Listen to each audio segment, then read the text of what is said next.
300 years later, we walked through a cluster of camper trailers between the river and some standard gauge railroad and then climbed onto the tracks themselves. We could hear trucks downshifting on the last hill before Harrisburg on Route 22, across the river. It was late April, and the Juniata was running fast and full in the spring flood, an occasional tree rolling in her current that had been undercut along the banks and toppled. She flowed between ridges that looked too steep to climb and ran compass straight for miles.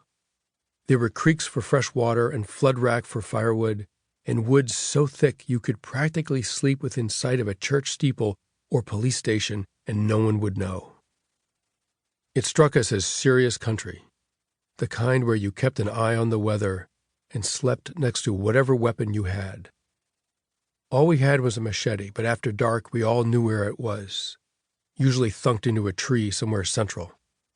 Gunfire occasionally bounced off the shelf rock and detritus of the upper ridges, and one morning an A-10 thundered through so low we could almost make out the pilot in the cockpit. Not 2 days' walk from Harrisburg, we passed a sign nailed to a tree that warned the federal government that the property would be defended by any means necessary. There were meth addicts in some of the towns and black bears up on the ridges, and the remains of old locks and canals along the river that almost looked ready to be returned to good use if history ever required it.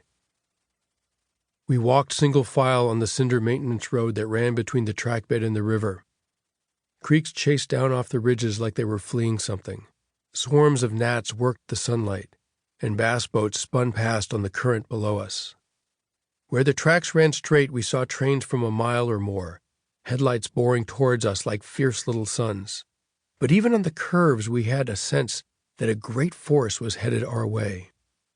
The trains were so heavy and fast that they seemed to set the whole world in motion, vibrating the air and raising a strange pitch from the rail that fell at the edge of human hearing.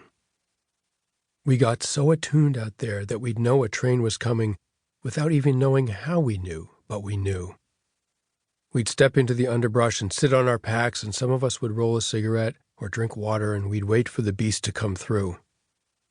Freights moved at familiar speeds and took a full minute to go by, but the passenger trains could hit 140 and walloped past so suddenly they just left us in a vortex of dead leaves and trash. We took 10-minute breaks every hour and walked all afternoon. Occasionally in the distance, we'd see a pickup truck nose out onto the tracks at an ungated farm road and then bounce across. Once we saw a car stopped in the middle of a bridge a mile or so ahead, and we put our binoculars on it to make sure it wasn't a cop. It's illegal to trespass on railroad property, and on high-speed lines it is even considered a national security issue. At the end of the day, we came to an old quarry stone kiln at a place called Bailey Run, where a creek sawed through a ridge and ran under the tracks into the Juniata. The water was ice-cold and filtered through the chert and limestone of the country, and tasted as though civilization was still something in the future. We walked up the creek and made camp in a little stand of sycamore and hemlock that was nestled into the curve of a ridge. The only way to see our cook fire was to come down on us quietly through the woods at night, but we had a dog, and that wasn't going to happen either. Juniata means standing stone in what used to be the native languages of the area. Standing stones were granite or sandstone pillars that were driven into the ground to mark the center of a tribe's territory. The earliest mention of the name appears on maps drawn by Dutch traders who visited Chesapeake Bay in the 1600s and wrote Onayuta Haga on the spot where the Juniata empties into the Susquehanna. Haga means people in Mohawk, and Onayuta means protruding stone. Other recorded versions of the word include Chenagaida, Uchnaida, and Choniata. Europeans were at pains to write native words because the languages sounded so alien. The Onayuta Haga are thought to be an offshoot of the Seneca, but they were wiped out early on, so no one knows for sure. There was another standing stone in northern New York and several natural ones in Ohio. They are rare things.